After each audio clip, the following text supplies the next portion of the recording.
विद्यार्थी मित्रमैत्रिणी, मी मुक्ता प्रसाद कोरपे फ्रॉम आनंद विद्यानिकेतन हायस्कूल विमाननगर पुणे 14. आज आपण प्रयोगशाळेमध्ये दर्शकाच्या साहाय्याने आम्ल आणि आम्लारींचा अभ्यास करणे हा प्रयोग अभ्यासणार आहोत. या प्रयोगासाठी लागणारे साहित्य आहे hydrochloric acid, sodium hydroxide, sodium bicarbonate, methyl orange, red litmus paper, blue litmus paper म्हणजे निळा लिटमस पेपर, चंचू पात्र.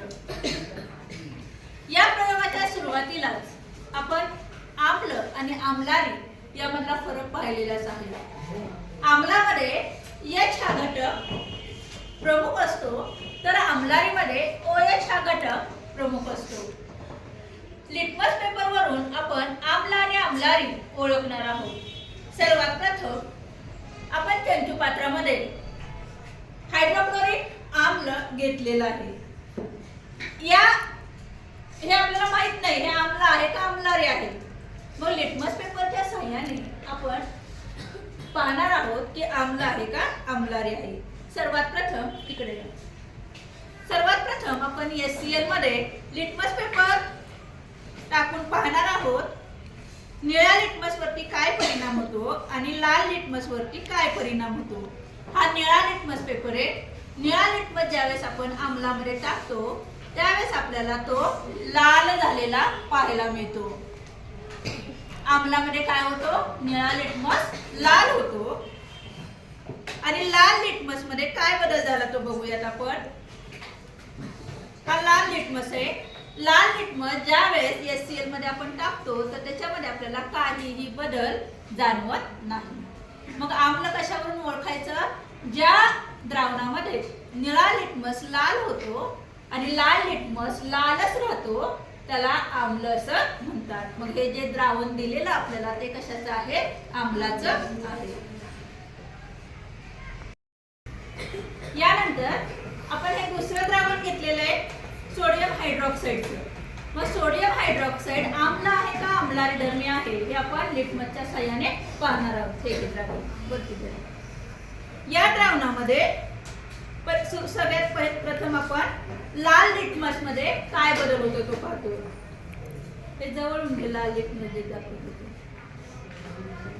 लाल लिटमस हा आपल्याला निळा झालेला पाहायला मिळतोय. या द्रावणामध्ये काय झालं लाल लिटमस निळा झाला आणि निळा लिटमस पाहूयात काय होतं. निळ्या लिटमस मध्ये बदल.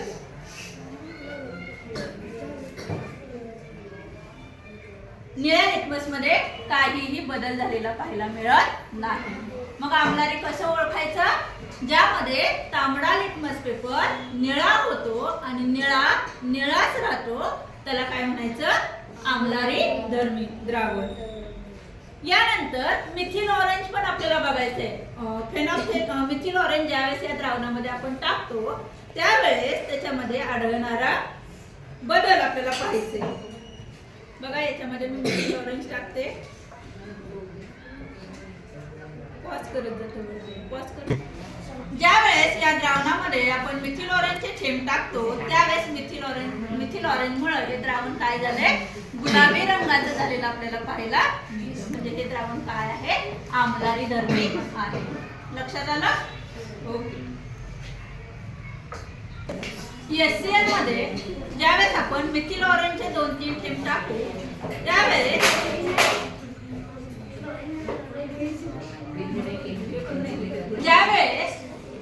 या HCl मध्ये आपण फेनॉक्सिलिन टाकतो त्यावेळेस ते द्रावणामध्ये आपल्याला काहीही बदल दिसत नाही. हे द्रावण रंगहीन बनते. त्याच्यामध्ये कुठला बदल दिसतोय आपल्याला या द्रावणामध्ये नाही. त्यानंतर ज्यावेळेस आपण सोडियम हायड्रॉक्साइड मध्ये फेनॉक्सिलिन टाकतोय त्यावेळेस आपल्याला त्याचा रंग गुलाबी झालेला पाहायला मिळतोय. दिसतोय. यावरून हे काय आहे आम्लारी आहे. आलं लक्षात.